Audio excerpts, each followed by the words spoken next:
All right.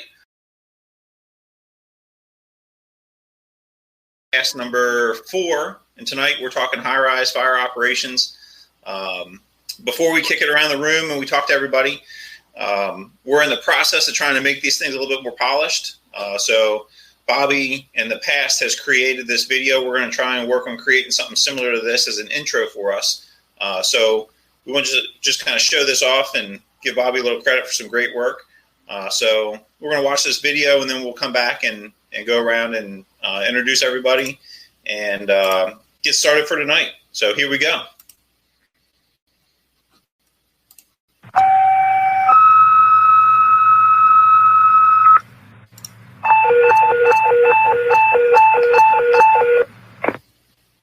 Box Area 2, number 25, Philadelphia Avenue, the Lazy Lizard Brew Pub for a building fire.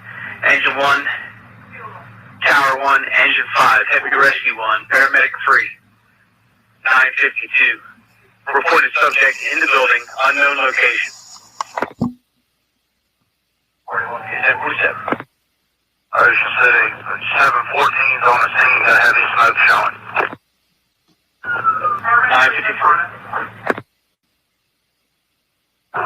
Chief 52's arriving.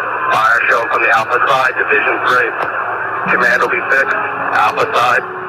Give Chief 52, Chief Savage a command. Rescue 1 with 3. Alright, I'm coming down with the truck. That's correct. I'll help you down. Can we priority on the power company? Because they vision softly Truck 1 responded to a 4, left it seen while I was Command Truck 1, what's on the bottom side? That'll be the south side of the structure. Don't worry, I'm going to need your ground ladders to Division 3 immediately. You have a subject traffic. Truck 1, copy. Paramedic 4, Roger. Yeah, Paramedic 4. of silence. In restless dreams I walked alone, narrow streets of cobblestone, with the halo of a street lamp.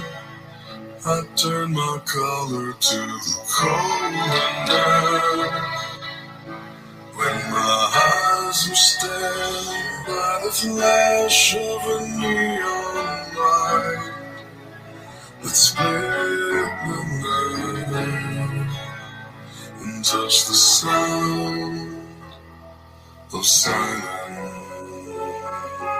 And in the naked light, on all 4 channels again. Command units on the fire ground, down your horn. Command Rim, I want you to start to shoot fire.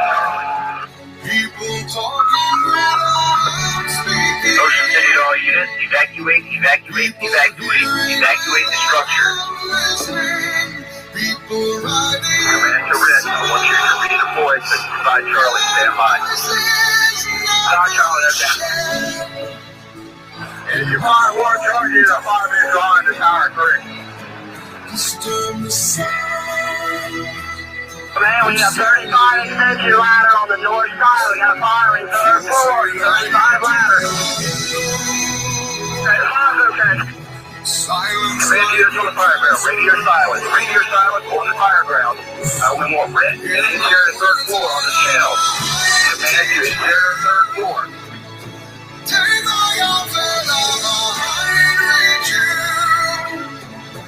But my words like silent raindrops fell and echoed in the wells of silence. And the people Hey, we set up on the north side of the 3rd story fire track. to the neon Commander, sit in a man on the fire ground. Move all operations to channel 3. Ocean City to all units. Mayday in progress. Mayday only on channel 2. All other communications switch to utilize channel 3. Great. The sound of vehicle on the road 4 with easy power to get started. Is that a firefighter or a citizen victim? Chief 53 to command. We have a firefighter, third floor, north side of the building, at the window. At this time, we're attempting to get to him with Berlin's ladder and ground ladder.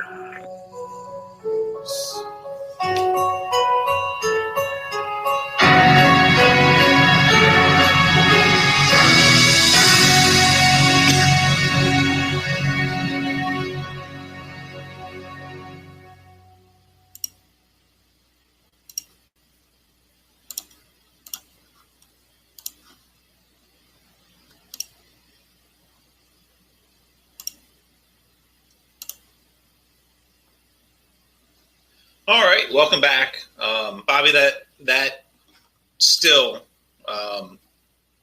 is something that gets me every time I watch it. Being on the Lazy Lizard fire, driving the engine, still every time it hits a spot.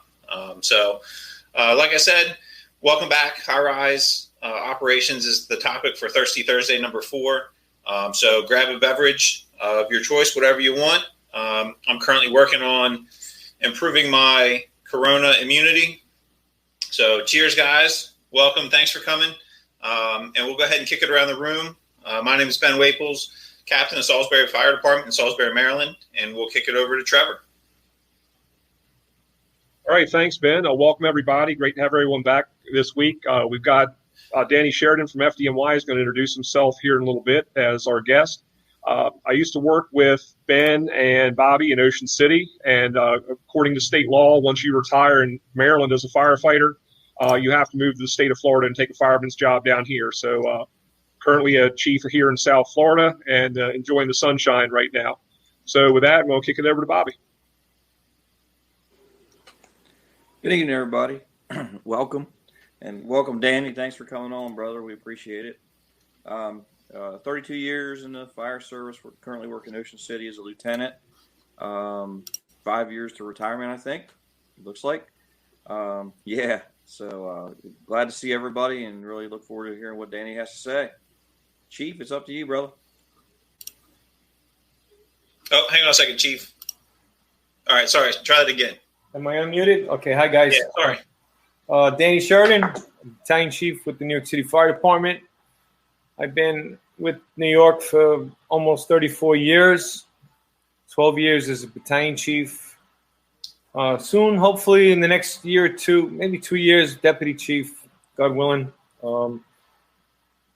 Spent most of my career surrounded by what we call project-type buildings, which are just another term for high-rise, fireproof, multiple dwellings.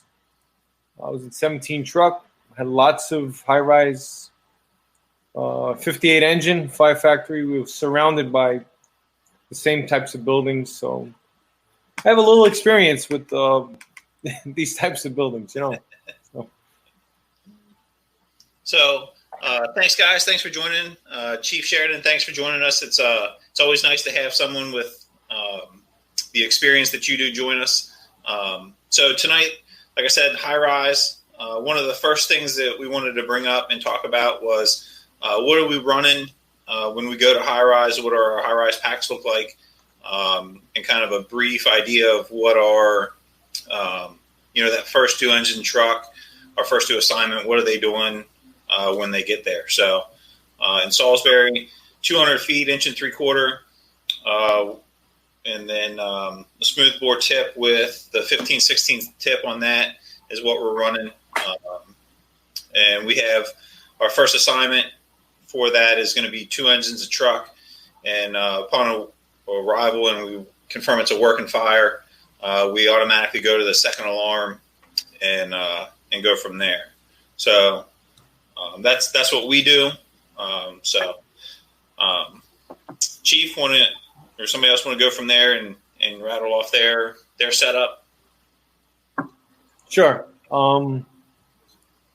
What's kind of funny, I just have to tell this story. When I first came on a job, the first few years I was in 17 truck, I could vividly remember coming into work, and how the firehouse has that smell, it's everywhere, and And I can remember going into the kitchen and, saying, hey, what'd you guys do last night? We always ask that question. How was your night?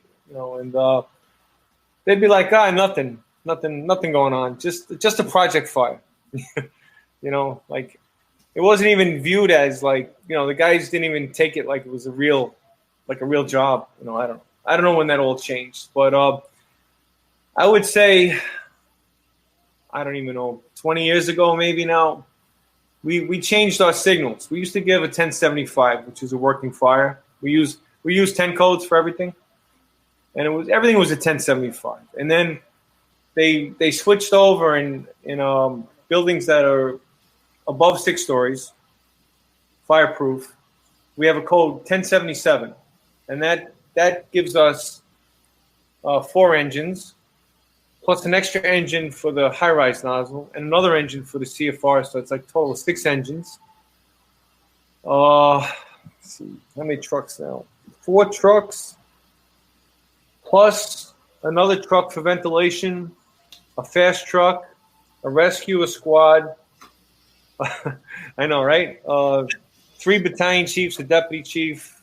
So, we have a lot of manpower when it comes to a high-rise fireproof multiple dwelling. And each of our engines is staffed. Most of them is just staffed with 3 firefighters and a driver and an officer. A few of them have the extra firefighter. So, those 4 engines, we're talking about, every engine having 3 guys on the back step. So each firefighter will bring we'll call a rolled up. They're each 50 feet, 2.5.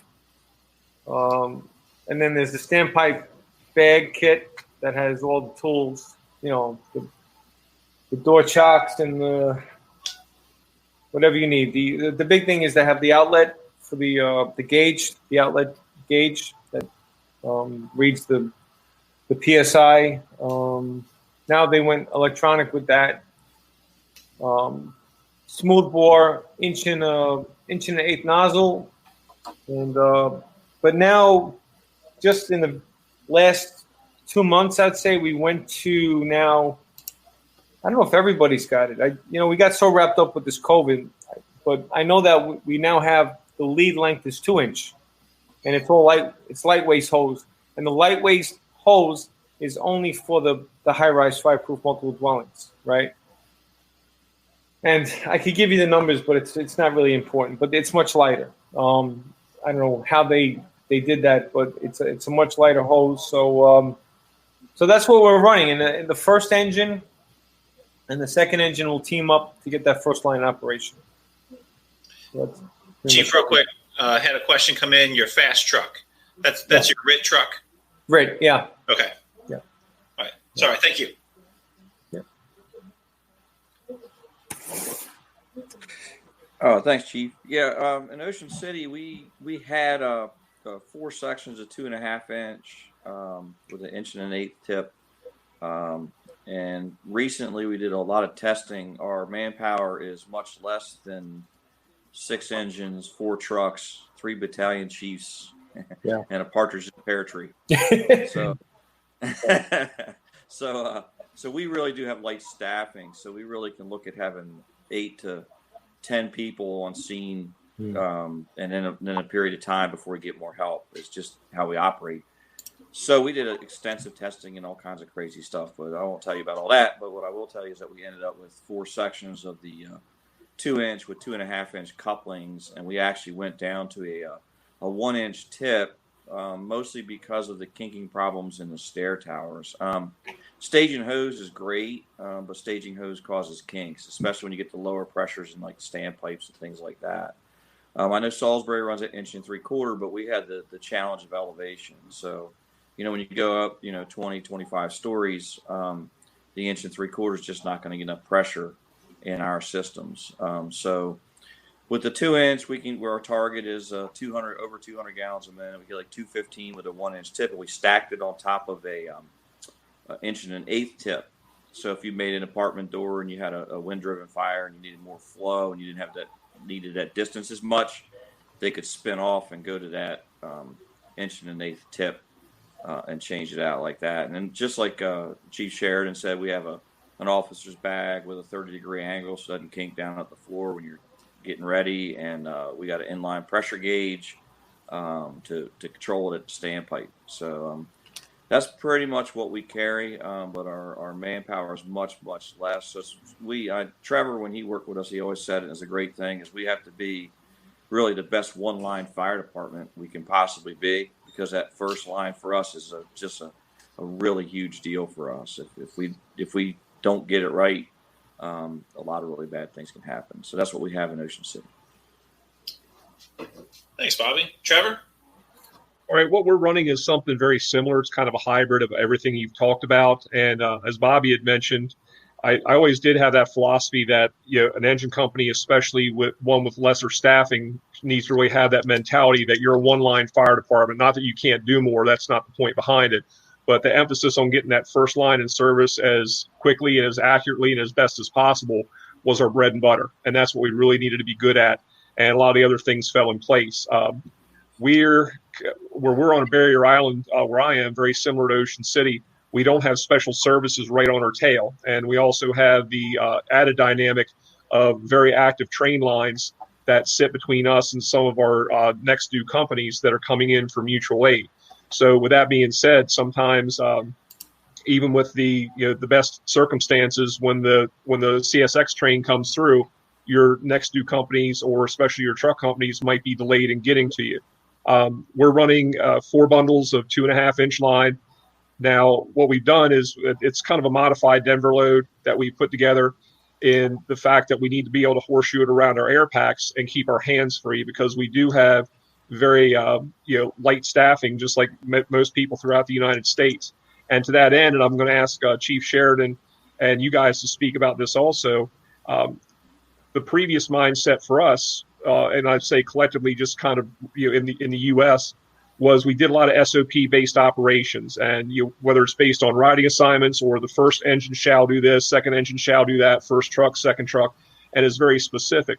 Ocean City, we always had that dynamic. We didn't know if our second truck was going to come from our municipality, or especially on the north end of town, it could have been a mutual aid company coming from Delaware, the way we ran, or from across the bridge in the Pines or Berlin in Midtown and South End.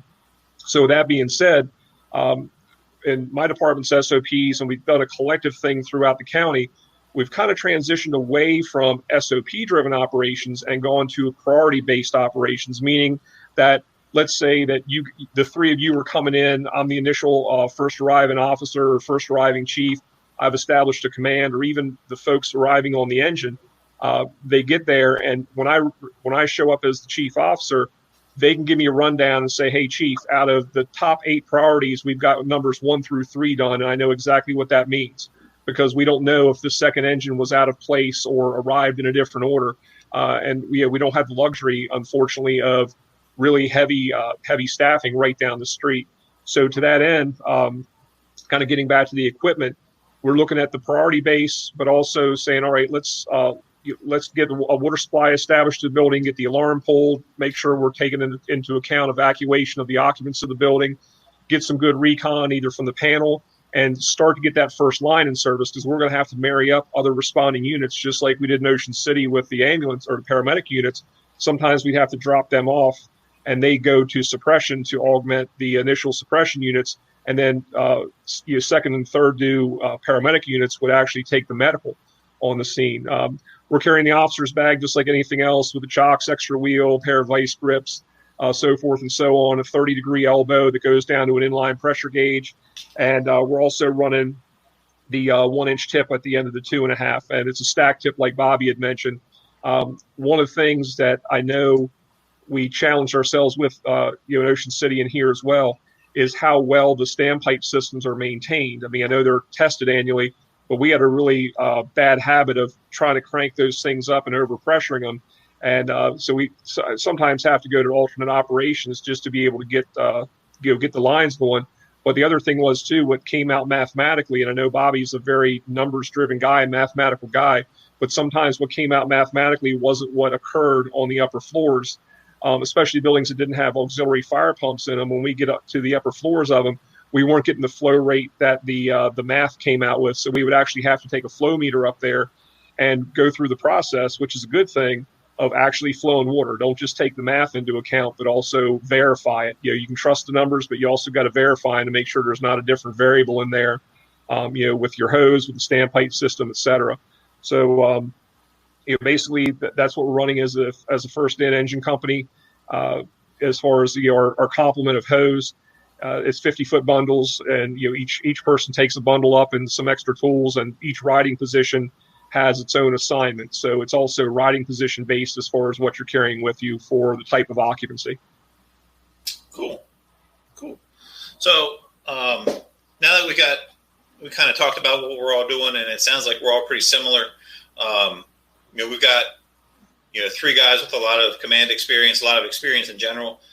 So when you guys have responded to these high-rise incidents, what have been some pearls of wisdom or some things you're like, hey, I want to remember that for the next time, because this is something I know that it either didn't work well and we're going to change it, we're going to do it a different way, or this is something that we need to do and keep things going in a good direction. So what are some things that you guys saw were some good stuff?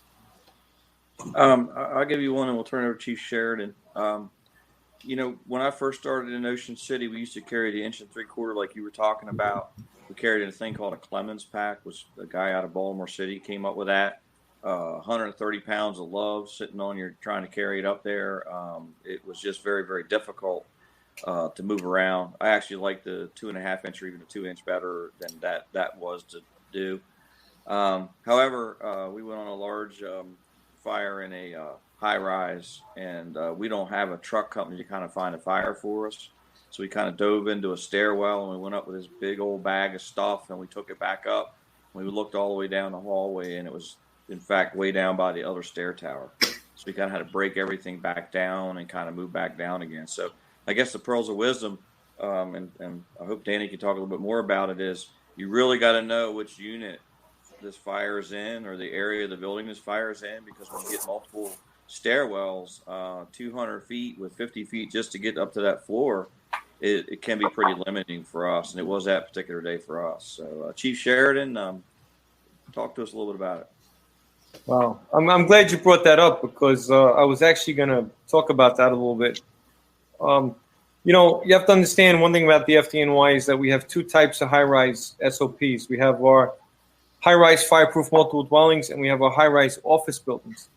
And sometimes there's crossover, right? And the big difference being, though, is that in a high-rise fireproof multiple dwelling, we have compartmentalization, right? Which means that we could have a long hallway, 100 feet, but we have apartments, right? And so when the doors are closed, we're able to compartmentalize the fire, right?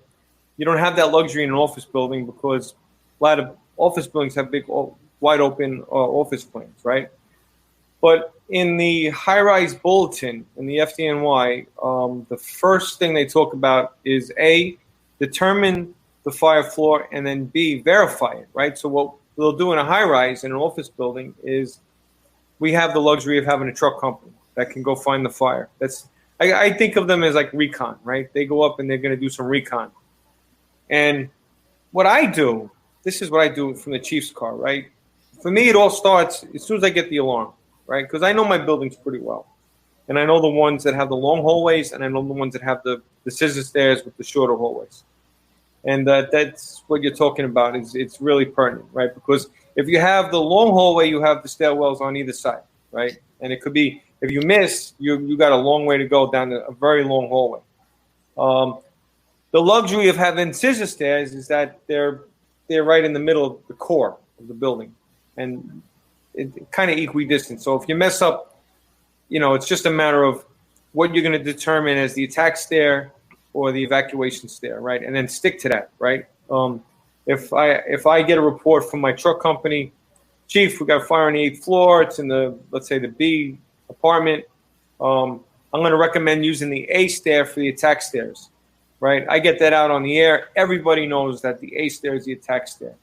So we want to determine the fire floor, but then we want to verify it. And then what you said is very, I can see it happening very easily, is that we don't want to stretch to the wrong location, and we don't ever want to stretch above the fire. So it's the SOP for the high-rise office buildings that the engine waits in the lobby until they verify the fire floor, and then they'll either walk up if it's 7 or below, or they'll take the elevator up 2 floors below, and then they'll the engine officer, the first 2 engine officer, will work with the first 2 truck, and they'll coordinate which is the attack stairway, which is the evacuation stair. Some buildings have more than 2 stairs. Some have 3 or 4. So the rest of them become evacuation, which we have to maintain on the fire floor. Those doors closed. The only door that should be open should be the attack stair. Once we commit to that attack stair, we have to make sure that the stairs are clear above, right? We don't want to be opening the door when people are still coming down. We want to try to kind of funnel them over to the evacuation stairs, right? And keep that attack stair for attack. So that's something that we do, is just verify what I do. So from what I do from the car, I have a system, right? We get, usually on a high rise, we get lots of calls, right? People are calling, and I listen to what they say, right? So I start making mental notes. The dispatcher will call me, all right, Bronx to Battalion 3. We're getting calls from 8J, 9J, 10J. So I start thinking, okay, well, I know the fire's got to be at least below the 8th floor or on the 8th floor. And if they're saying smoke, all right, then I'm trying to think of, okay, what's going on here, right? Is it a compactor? Is it a food on the stove? Is it a rubbish fire in the hallway? And then you'll get that one call. It'll be, okay, Bronx to Battalion 3, we're getting reports of fire in 5 Charlie. So now I know 5 is my spot. Like, we're not going above 5, And so what's really, like, you asked for a tip, what I think you need to do, I don't know if you guys drive yourselves or you have an assistant, but someone should have a piece of paper and start writing down all the apartments, because you're gonna get tons of them. And I did this for a buddy of mine. He actually had this horrific fire in his city, and we were both working, and he kept getting. It was a 40-story building. He got at least 100 apartments to check, and I was writing them down for him, and I was texting him because we're close, and I was texting him on his phone, and I had asked at some point the dispatchers, I said, well, instead of telling us all these apartments, over the air, we have this like little mobile data terminal on the rig. I said, why don't you just send me a message with all the apartments on it so I could just tear it off and then I'll have it.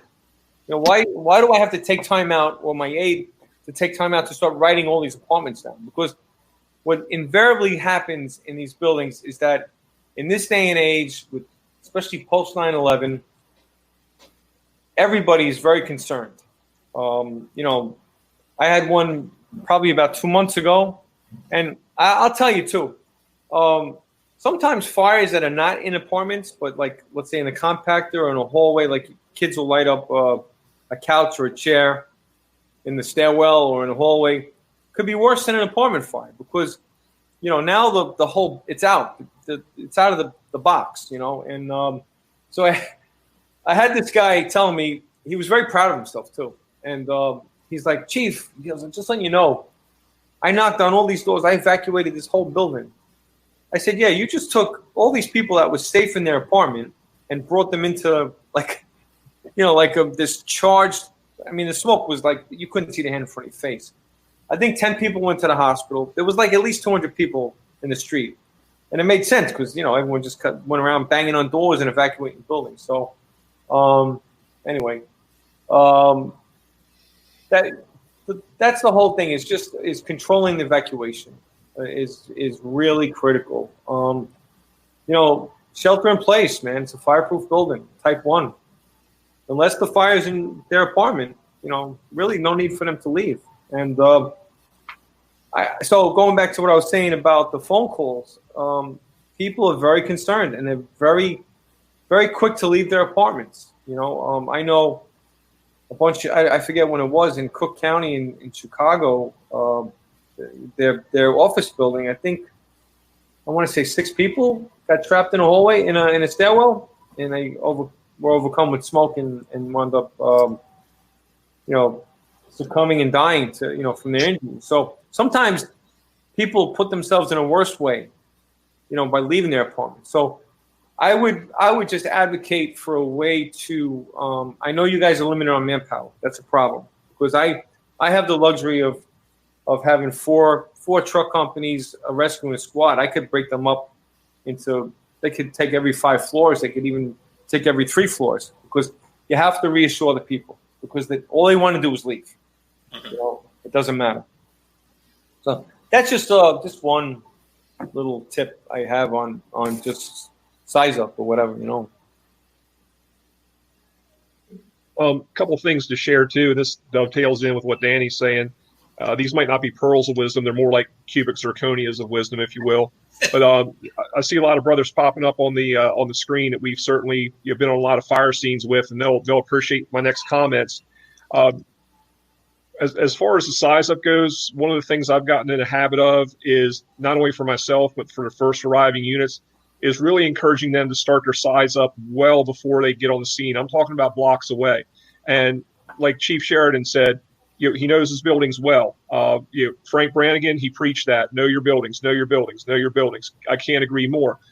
There's some buildings we go to with great frequency. There's some that we don't. And I always like to say that every call is a drill, even on a medical run. Yeah, we're going to take care of the patient. I'm not saying we're not doing that, but be observant. Keep your head on a swivel. You pick up a lot of stuff, even going on a routine call in the building. You're going to learn where things are and where they aren't. But what I'm getting at is when you're going up to the building, as maybe the first in officer or command level officer, I'm looking several blocks away to refresh myself on that building, no matter how well I think I know it.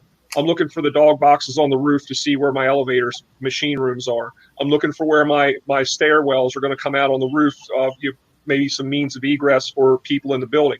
I couldn't agree more with Danny about, we're looking at the priorities. Where's the fire floor? Where's the floor above? Where's the floor below? Where are we going to put those initial crews? Same thing with the crews. When they get there, they should know that building well enough. They have scissor stairs. They have a set of return stairs. Can they do a well stretch in that building? These are some things that right off the bat, and for those who aren't familiar with the well stretch, going up essentially between the rails of the return stairs, what I was taught a long time ago still holds true. You can take a gloved hand with your fire glove on and get it between the railings, between the landings, and that's enough room for a charged deuce and a half. It depends on the size of your hand, obviously, but those little tidbits help you become faster at getting that first line in service. The other thing is making sure we understand the standpipe operations in that building. Did we go there the last time and see how, if there was any obstructions? Is there anything usually parked in front of it or bushes? Our engine chauffeurs, whoever's putting that line into the FDC, are they looking in there and make sure no one shoved a soda can or bottle caps or rocks or bags of dope or anything else in there? And it's really about that recovery also to say, hey, look, things are going to happen on the fire ground. You're going to bust a standpipe. There's going to be debris in there, whatever the case might be. Somebody left the valve open on an upper floor. There's vandalism. But how do we go from plan A to plan B pretty quickly? So those are a lot of things that I like to look at as far as the pre-arrival. I'm not talking about the pre-planning where we have a good amount of information either in our binders or mobile data terminals. And I do the same thing. I keep a tactical worksheet on a clipboard. And as I'm going down the road, making some notes or whatever might not be in that mobile data terminal. But again, start looking at that building and seeing where different features of that building are. In Bobby's video, that's the Capri, I believe, the Capri condos or Capri high rise, where it was a fire on the roof. Sometimes we get fires that are dumpster fires in the trash level at the grade level of the building. And we've got a really nice, impressive column of smoke coming out the roof. So don't be that moth to the flame. Go in, look at that alarm panel, especially the addressable systems that we have now. I've seen people make the tactical mistake. They go in and say, oh, we got a smoke detector activation on the 19th floor. Well, if they scroll back through real quick, they saw that it started on the 17th floor. And like Chief Sheridan said, we don't want to stretch above that fire and get caught. So go back through, make sure somebody who's in that lobby control or who gets to that fire alarm panel goes back through and see which detection device is tripped and in what order. In our fire alarm control rooms in Ocean City, I'm assuming they're still this way. It's hard to believe it's been almost 4 years since I worked there, but some of those had a printout.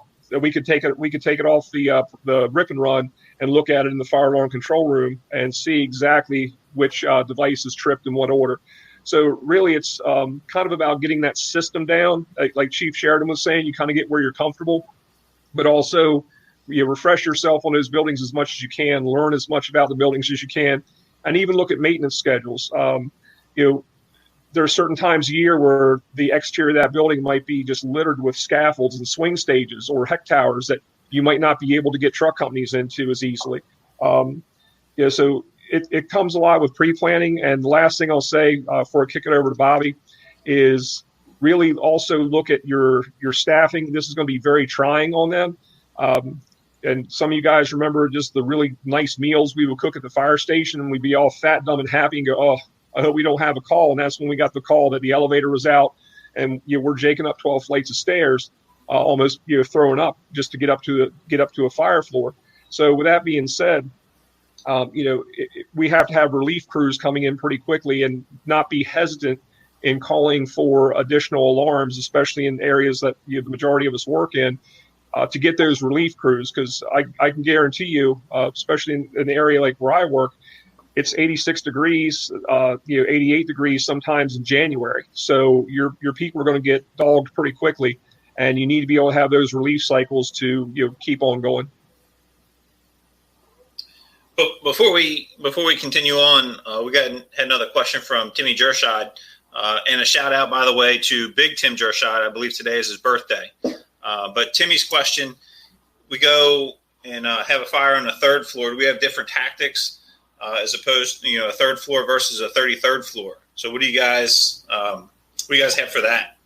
Well, just because I know who's asking this question, if he's asking the difference between the third and the 33rd floor, I tell him it's 30 floors. But anyway, go ahead. Sorry, I had to throw that one at him. Danny, go ahead, my friend. You want to talk about that? Yeah, I mean, the big difference would definitely be the wind. I mean, I would be more concerned on the 33rd floor about ventilation, horizontal vent, because on the third floor, depending, I mean, I know Ocean City and I know Florida, you guys are probably a lot of them facing the beach, but generally speaking, the buildings I work with, you could be on the first floor, second floor, and the wind could be negligible. And then, like my mom, she lives on the 20th first floor, and I notice sometimes when she's got the window open, I can't hardly even open the door, So, once that wind gets hold, I mean, it's just a whole game changer. I'll tell you, I remember a time we had a fire. I was a probie. I barely knew what I was doing. And I had the can, and I was working with this guy, Pete. He was probably one of the best firemen that I've ever seen. I'm not saying that lightly. I mean, the guy was truly a phenomenon.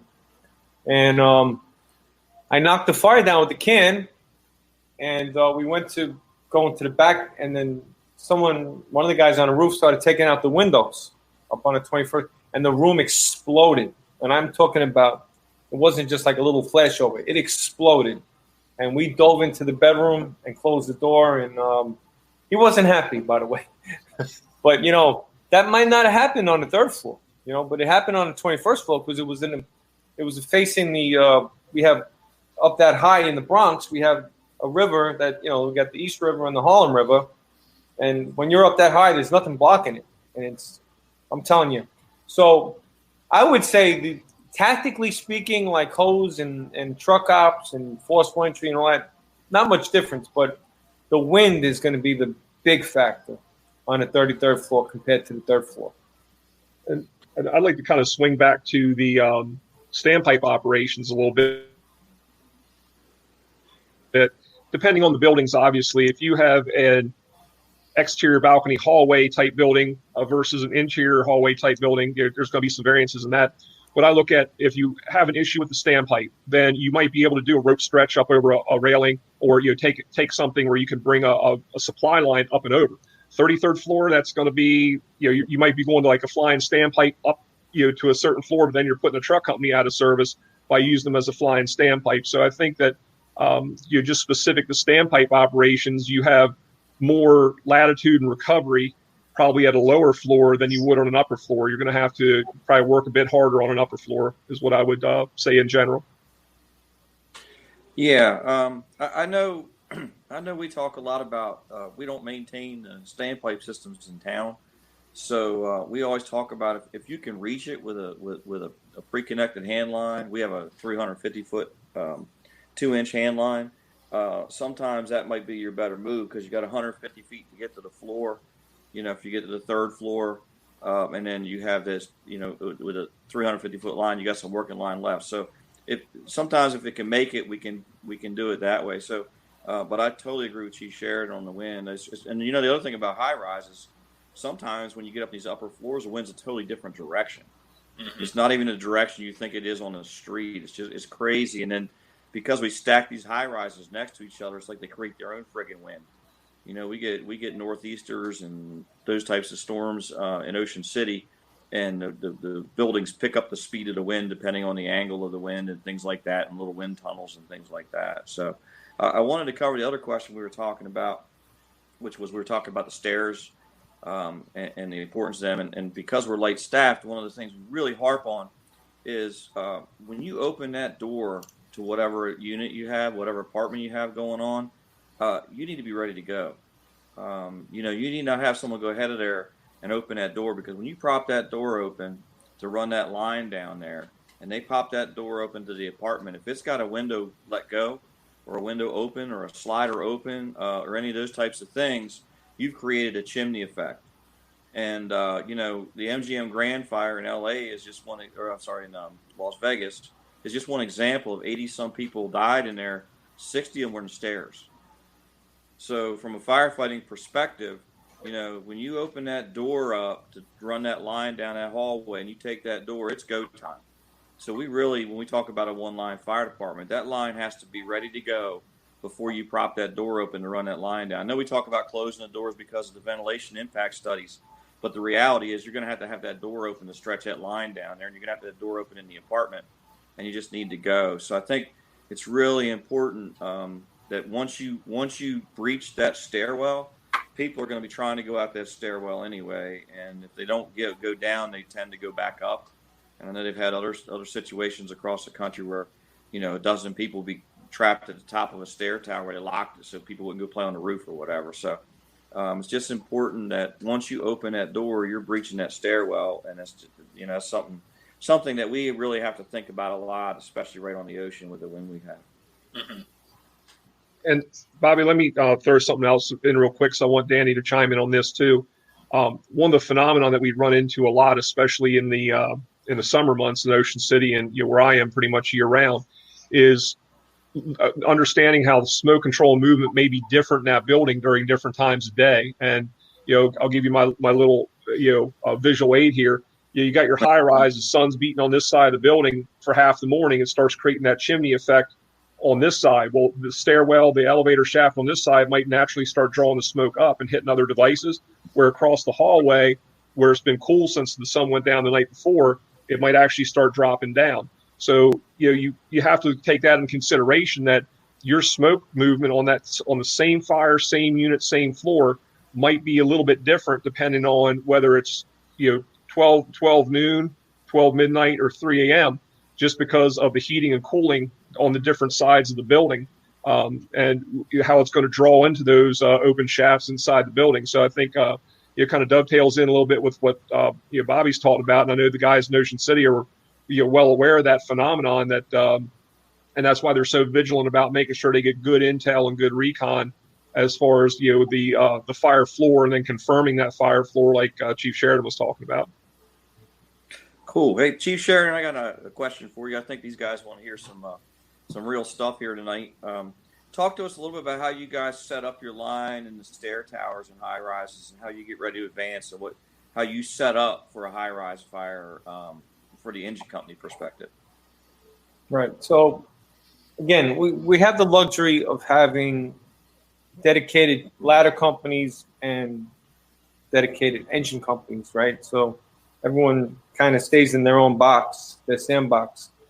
I heard a few of my fellow chiefs sometimes we're of the mindset that if the first two truck company, if the only thing they do with that fire is get control of the apartment door, they've done their job, right?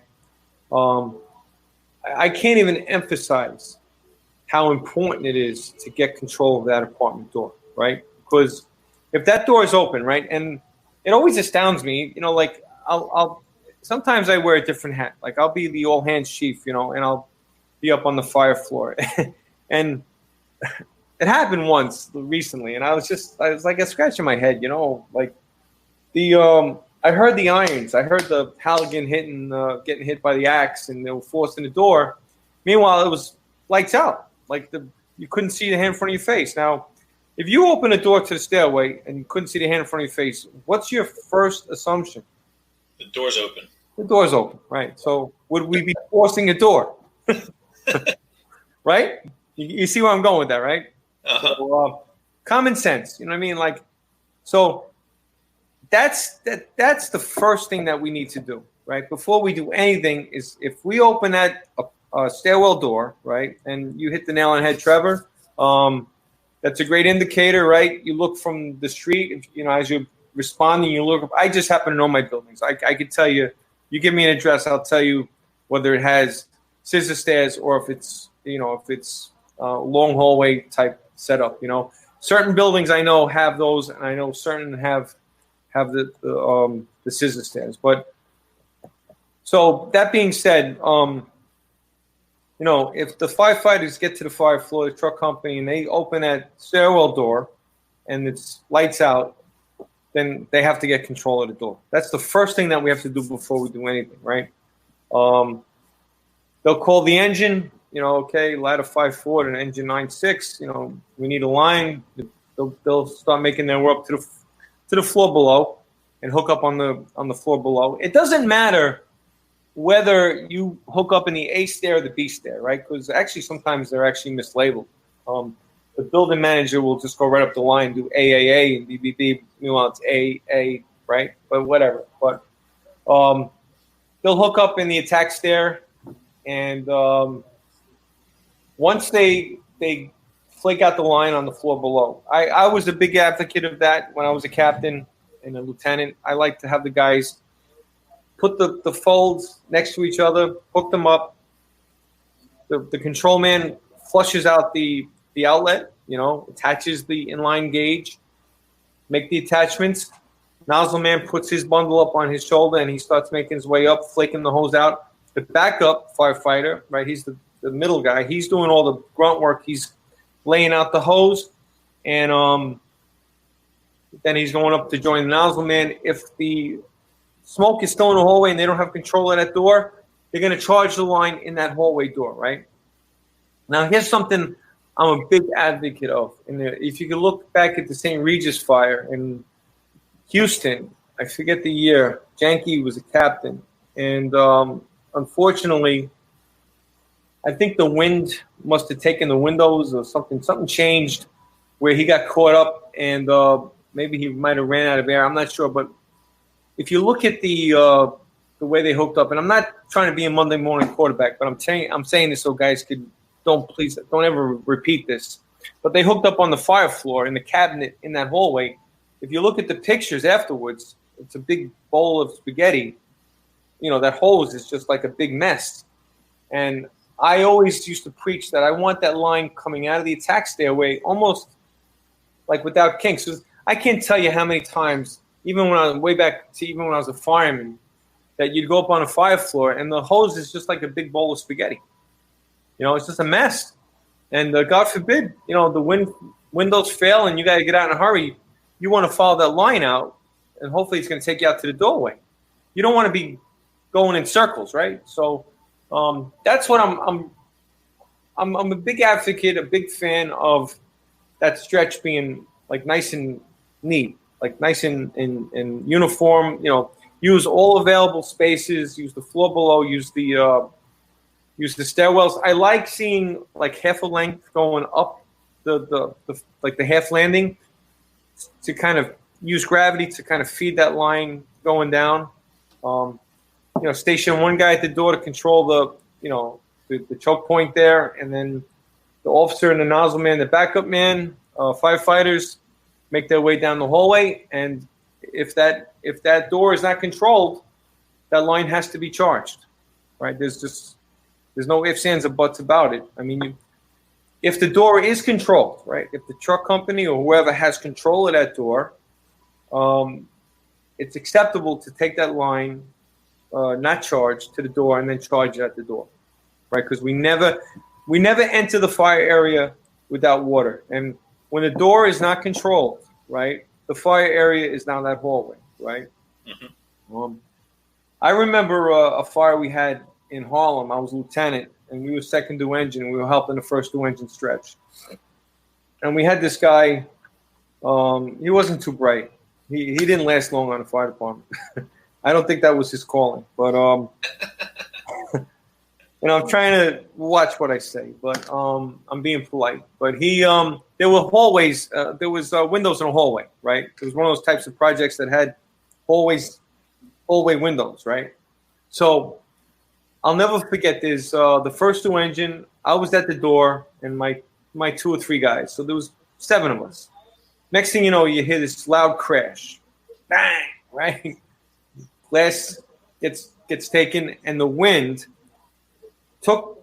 Thank God it was going behind us, because I felt the wind on the back of my neck. It just came whooshing past me. That room that was the couch exploded into an inferno, and it had one of those like sliding glass doors, like, you know. And these people, they had a cockatoo or something like in a cage. So anyway, after the fire was all knocked down, we had barbecued cockatoo on the terrace. This poor bird didn't know what hit him, but no, but it's the wind, man. It's just it's a killer if you don't control it, man. You know, we've learned the hard way, you know, through, like my friend John Buckeye says. He says everything that we do is written in blood, you know, and we learned the hard way the effects of wind. And if we don't control the wind, you can't be. I've seen it firsthand numerous times, and if guys just take windows without checking with the boss or making sure there's a line in place, you can put guys in harm's way, and it's the real deal. It's not a joke. I mean, when you're up 20 stories and that wind could gust at 25, 30 miles an hour without a problem. And that turns a couch into like an inferno in seconds. And I've seen it numerous times. Yeah. Thanks, Chief Sheridan. You know, yeah, thanks, it's Chief. funny you bring. Oh, sorry. Sorry. Sorry to cut in. We did have another question, and Brad, I apologize. Brad Borkowski. I hope I said that right. If not, just give us a thumbs down, whatever. Sorry. We'll work on that. But Brad had a question. Is there a preference to the 1 3/4 or 2 inch, 2.5 high-rise packs? What do you guys think about that? You really want to know what I want to say about that? Yep. You know, I have to jump in on this because I'm very passionate about it. You guys have been saying this, and I used to preach this too. Sometimes you have one shot. You want to get that first line, you know, make the difference, right? And if I was going out hunting elephants, I am not going to bring a 22 with me. You know, I'm going to try to bring an elephant gun. That's what I want, you know. And I know, believe me, trust me, I know. I was a fireman for 9 years. Even though I was in a truck company, I was in a squad, but I get it. The 2.5 is not pleasant, but no one said that this job was easy, right? You know, and sometimes you got to put on those whatever big boy pants, whatever that saying is, and you got to take that 2.5, because if those windows fail and you're even with the 2.5, right? That's the least of it. And the windows fail, you're still not even going to do anything with that 2.5. But you're up 20 stories, right?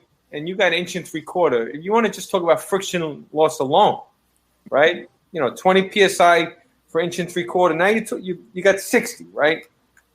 So right already you're already behind the 8 ball. You know, with a 2.5, you know, the friction loss is minimal, and you get more water. It is what it is. You know what I mean? So, I'm going to have to say that, I'm a big fan.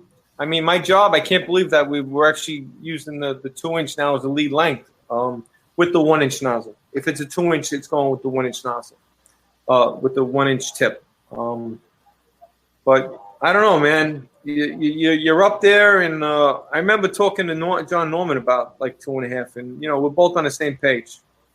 You get one shot sometimes. It's not easy to get that a second line up there. Oh yeah.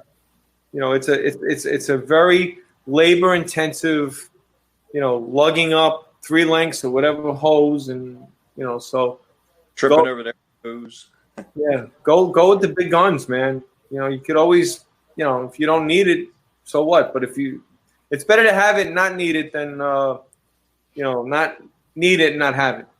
That's my spin on it. Yeah, the other side of it, and Chief Sheridan hit on it, is with elevation, pre-1993, which is the majority of our high rises, the requirement is 65 psi at the top floor. So you can only pump these things to 200 psi safely. So if you start doing all the math, I'm not going to do math. Trevor, I'm not going to do math, buddy. That's the first. You're looking at, if you took an engine on the ground and went to a single-story house, and you stretch that line to go into a working fire, and that guy pumped you at 65 psi, what would you have to say to him when you were done with that fire? You'd say that was horrible. Yeah. And that's what the high rises are going to provide you with. So we have a challenge with elevation in Ocean City, that the elevation is a problem for us when you go to the smaller hand lines. And the problem is we don't have a lot of fires. FDNY certainly has a lot more fires than we do on the East Coast than anybody else, but we don't have these fires above the 18th floor, and it's not really a problem until you're above the 18th floor. And the second reason we tried to stay with some larger lines in Ocean City was because our average unit size is not like New York City. Our average unit size in a residential is about 1,400 square feet. So essentially we have stacked single-family homes with a common hallway, for lack of a better term. And so when you put that 15, 20 floors up with wind and a wind to let go, you got something going on. So, a lot of people run 1 3/4 still. It's just, it can be a limiting factor in a big fire. That's for sure. Hey, Bob, I just did a little math for you, right? So I know the chauffeurs use 100. We were going to do math, Chief. What's that? So I got my pencil. Just off the top, just quick. Let's say you had a fire on the 20th floor, right? So you're looking at, we always say 100 plus 5 per floor. So that's 100 right there, plus 40 at the nozzle. That's 240. Am I got that right? What am I missing? I know. And then you have the friction loss. So you're talking about over 200 anyway. Right. Alone with just the. Yeah, some departments overcome it with increasing their standard for the standpipe. I know a lot of cities are saying you can pump them at 300 and 400 and things like that. And we in Ocean City have experienced, and since I've been here, 3 standpipe failures. So, playing with those pressure in these standpipes, the thing about this, and Chief Sheridan, you can talk about this, when you blow that standpipe and it's interconnected, you have changed the game in the world of engine companies. If you blow that standpipe out, that whole standpipe is done. And now you're talking about stretching 3-inch lines up stairwells or on the exterior buildings, and the what do you call it? The response time for that is not good for fire growth. So, that's one of the things about the standpipe systems is some guys try to cheat the pressure. Man, you blow that standpipe out and you have got some big problems. And lighter staff like we are, it's just even bigger problems. I've never witnessed a standpipe explosion or whatever you want, blowing it up firsthand, but I had this chauffeur in 96 engine, this guy Corey.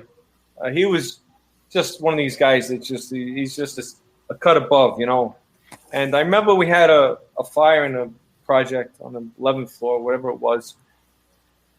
And I really wasn't sure if we needed a line. I mean, the door, they were forcing the door. It was like Fort Knox. This guy had like 4 locks on the door. So it was taking him a while. And I could see the smoke coming out around the door jams, So I kind of had a feeling it was like a food on the stove. I could smell it like it had that kind of food smell. But there was so much smoke. I told the guys, let's just start a stretcher line, just for kicks, it'd be good practice. And nothing. I'm like, all right, I'm calling down. I'm like, 9-6 to chauffeur. I said, we need water. He's like, Chief, Cap, I'm working on it. It turned out he figured out in no time that it was the section valve between the first floor and the basement. They were doing work on a standpipe, and they had shut it down and never reopened it. So he bypassed. He opened it up. But I tell you what, they used to do. The old time chauffeurs in 60 engine, they used to. They didn't even mess with the fire department connection because they couldn't trust them because it was such a drug-infested, crazy neighborhood. They would go right to the first floor, and they would backfeed the outlet on the first floor. That was almost like SOP. I don't even think they ever even bothered with the fire department connection. They went right to the first floor. And the trick with that, I don't know if you guys are familiar with it, but the trick in a wet system is that they used to stretch into it, and they make their connection and then charge it first, right? Charge it and then slowly open it, because they told me if you do it the other way around, if you don't charge the line, it'll empty out right back into the pumps, right? So I said, how many guys think of that? But, because I guess you have two forces meeting, so open it slowly and then, charge it at whatever, 240 or whatever it's going to be, and that's a good way to get around the fire department connection. Yep. Yeah, we just had a comment from Jason Bloom. I'll throw it up here on the bottom real quick. Anytime he's had a problem with a catastrophic event with the standpipe, he's always done the flying standpipe from the tower ladder. Always an option. Like I think Bobby mentioned it before. You run that flying standpipe. You dedicate that entire tower ladder for that. But if that's what you got to do, that's what you got to do. But always a good option. And again, it's one of those things that, yeah, you can do that, but make sure you're training on that. And all right, hey, this is the operation we're going to go with. And we're not fumbling around with, all right, well, we need this, we got to do that. That if you're going to go with something, that's what you're going to go with, and you know how to do it, and you can do it well. So, now that we're talking about this, I'm working tomorrow day. You know what's going to happen tomorrow, right? Yeah, you guys are going to have a failure.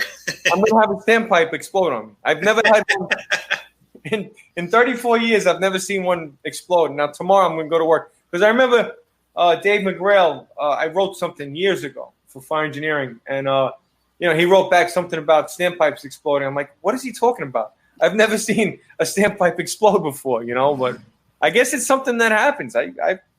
Maybe in New York City, the projects maybe they keep their buildings in better shape, or the pipes are better. I don't know.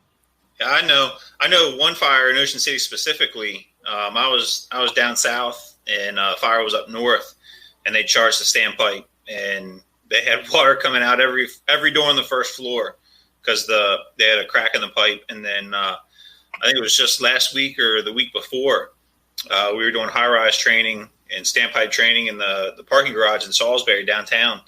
And as we're walking in, the sergeant from the truck says, "Hey, look at that!" And right as the FDC came through the wall and went parallel with the floor to go to the riser, you could just see enough daylight, and the pipe was cracked where it came together.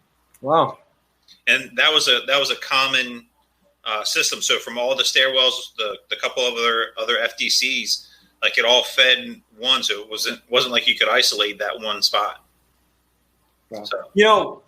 Okay, so when they renovated a lot of the vacant buildings in the Bronx, they would put standpipes in, and it would be a dry standpipe, and guys wouldn't even touch them. They acted like they weren't even there. I mean, because it's only 6-story buildings, and I had this discussion with my guys when I was captain, and I was for a year in 96 engine, and we had this one cluster of buildings that had a dry standpipe. And I told them, I said, we're going to use the standpipe. And they're like, no, we're not.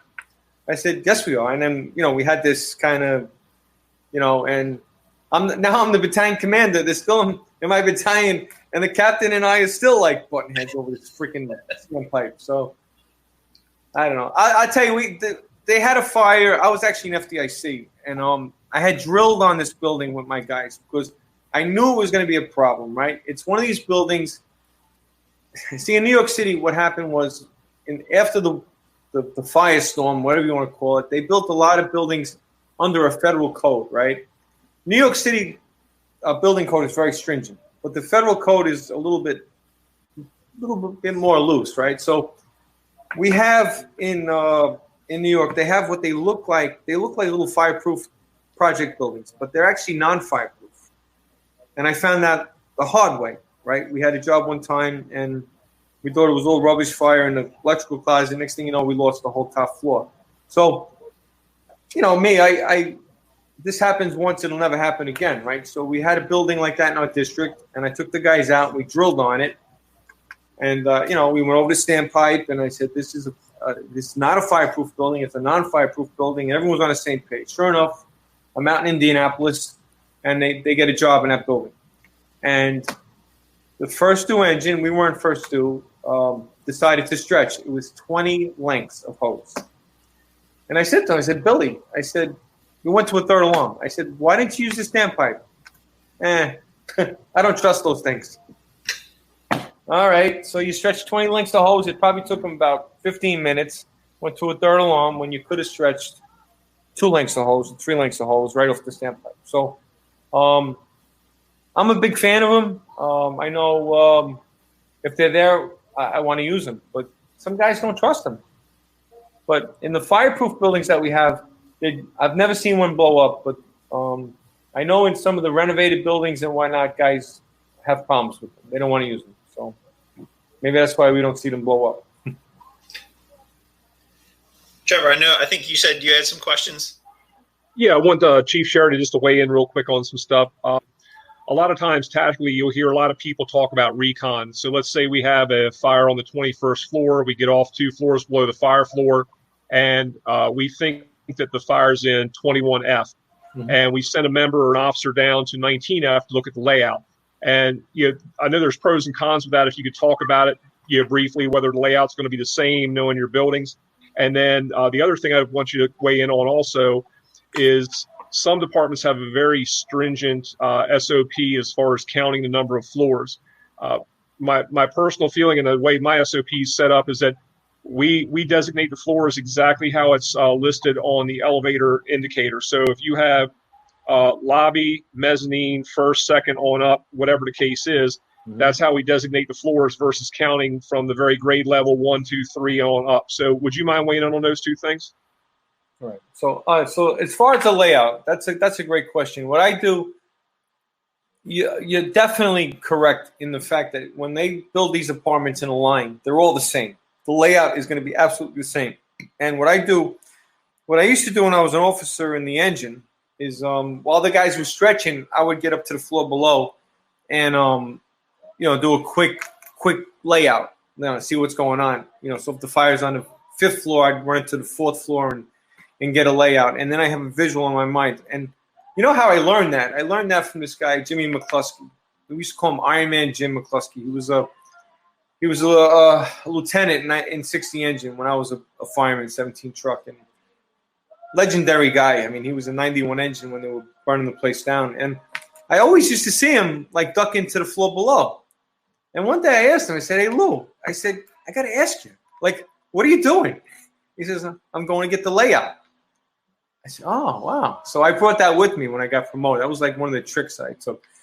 The other way you could do it in the fireproof buildings, right, is that I know they made a rescue in 26 truck back in the 80s when I was a fireman. The roof firefighter went to the floor above, and he actually was on the radio talking the guys through it. He's like, "Okay, the bedrooms, you go in 10 feet, and there's a living room, and they go another 5 feet to the left, there's a bedroom." And he actually walked this guy through, and they made a rescue. So I'm a big fan of getting a size up from the apartment, either below or even you could do with the floor above. You could have someone radio down to you as well. Kill 2 birds with 1 stone. They could affect ventilation while giving you a layout. As far as counting floors, like New York is pretty cut and dry. Like where I work, I'm in the Bronx. Maybe in Manhattan, this becomes an issue because I know, like when I was in Harlem, one of my complexes had like a mezzanine where they had like a school. So actually the second floor was actually like the fifth floor. I basically, not that it's happened a lot to me, but I just go by what's on the number. Like whatever it says on the landing, that's how. And once we're up there, everything is really fire floor and floor above. We don't really say like we're floor one. We'll just say like, I'll say like hazard searches on the 5th floor or hazard searches on the floor above, or even 2 floors above. But I don't really use numbers a lot. When I'm conversing on the fire ground. I don't know if that makes sense, but that's kind of how we do it. Yeah, it does, Danny, and because I know there's some controversy over that, especially I know in Ocean City we had a lot of buildings that didn't have a 13th floor out of superstition, right. So there's always a lot of confusion. We had the one building on the north end; it's 2 towers, it's floors 1 through 10 and 11 through 20, but they're 2 separate buildings. So the 20th floor is only 10 stories in the air, and then the 99th Street Century 1, where the units go in and down on the ocean side and in and up on the bay side. So they actually split underneath the hallway, and one of the floors go there to go like lobby 3, 7, 9, and 11, and they skip 13 because it's unlucky and go to 14. So there's some crazy stuff. I appreciate you weighing in on that. Thanks, Dan. All right. Well, we're at a little over an hour, so let's go ahead and start wrapping it up. We'll kick it around the room one more time for the last little thoughts, tips, tricks, anything like that. So, Trevor, you want to go first? Yeah, thanks, Ben. First and foremost, thanks everybody for joining us tonight and doing a little Thirsty Thursday with us. Chief Sheridan, thank you so much for sharing your experience and your background with us. It's been great, and I know we could go on for hours and hours and hours about the different parts and portions of high-rise operations, but I think you hit on a lot of great stuff. Just a little side note, I went to visit a buddy of mine who worked up in 60 engine 17 truck, and they had gone out on a run. My house. The truck went out on a run. I saw the ticket, and it said, look out for people on the roof. I'm like, hey, what happens? A lot of people evacuate to the roof. He goes, hell no. He said they keep car batteries up there and drop them on the firemen and the cops when they come in. Like, oh. So obviously a very welcoming neighborhood. They appreciate the services they're receiving. So that's always enlightening and good to hear. No, but really appreciate you being here, Chief. I know normally this past week we'd be wrapping up FDIC right now, and it's unfortunate that we weren't able to get out there and sharing that. But it's looking forward to hopefully when they reschedule it, and certainly understand why. But hope everyone keeps healthy and happy and safe. And thanks again for joining us, and for the folks who've given us some little tidbits and nuggets off to the side that we can share with everybody. Is what it's all about. So thank you all very much. And Bobby, I'll pitch it over to you. All right, thanks, Chief. Thanks a lot for coming on here, Chief Sheridan. We really do appreciate it. Just a couple of wrap-up things I had. Chief Sheridan was talking about the Houston fatality, captain in Houston that got killed. And to this day, we really push the guys in Ocean City to stretch all our line in one direction. So there's a big habit when you stretch your line from the stairs up to take the tail the other way when you get your working length to go inside of an apartment. And so we really push, if they can, if they don't have an orientation problem in the apartment, to stretch a hose back. So if you get out, if the window does let go and you have to get out of there in a hurry, all your line leads you to your stairs. And I know they said in the investigation in Houston that they had a conversation about which way to go. One went one way and one went the other way, and one guy had passed away. So that's important. And the last thing is, we talk about high rises. They're unusual, and I started in a very rural fire department and didn't know anything about them until I came to Ocean City. But you know what? The hose is the hose is 50 feet long. It's the same size hose you use on every single day. The nozzles are the same. The techniques are the same. And, really, if you get your fundamentals right for your engine company, truck company work, it's just about getting there in a high rise and recognizing the systems of a high rise per se. So say hi to the doggy. Yeah. The Chiefs ate. Chief Sheridan, I'm gonna turn it over to you, man. Thanks again for coming. No, I appreciate. I'm honored that you asked me to be on this tonight. Yeah, I mean, what I could say about high rise is that I wasn't joking. Like, really, when I came on a job, it was like the guys, they didn't really consider them like a fire. I mean, it was just like no big deal. Like they said, just a project fire. I can remember it was just a project job, and even more so, like compactor fires or rubbish fires, and they were like what we call an 18, like just 1 and 1, just an engine and a truck. And now we've gone totally 180 on that, where I think personally, I'll tell you, I think that fires that are not in the apartment, but if we get a good couch or a chair or a good amount of rubbish in the stairwells or the hallway, could given everything now with people's mentalities, that we probably more of a tax on our resources, right? We had fires, I don't know, it was about 20 years ago, where they were using some kind of flammable paint in the stairways. And we got a rash of fires that were just little rubbish fires that caught the paint. And we'd have these infernos that went right from lobby to right through the bulkhead. And I could tell you one where there was some guy, 2 kids hanging out up on the bulkhead. And, you can only imagine what that was like. So, very interesting fires, man. Very dynamic, especially when you factor in the wind, the fuel load, and everything else. I could go on all night, tell you all these project fire stories, but I'll leave it at that. We'll save it for another time. All right, and Danny, last thing, may all your standpipes stay intact tomorrow. Yes. You know what's gonna happen tomorrow. It's gonna be, You're welcome, bro. It's like when you're watching and in the 8th inning, they go, he's throwing a no-hitter tonight. Yeah, that's why did he just say that? Yeah. Well, Chief Sheridan, thank you for your absolute last broadcast you ever do with us, since we've jinxed you for tomorrow. Yep. All right. So, all right, I'm gonna wrap it up. One of the things that I'd just mention is,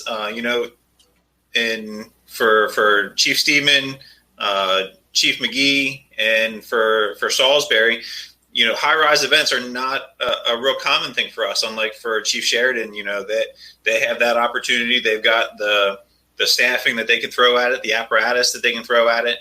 But for a majority of people, this is a low-frequency, high-risk event that is even though we're stretching the hoses the same, all that kind of stuff, like Bobby mentioned.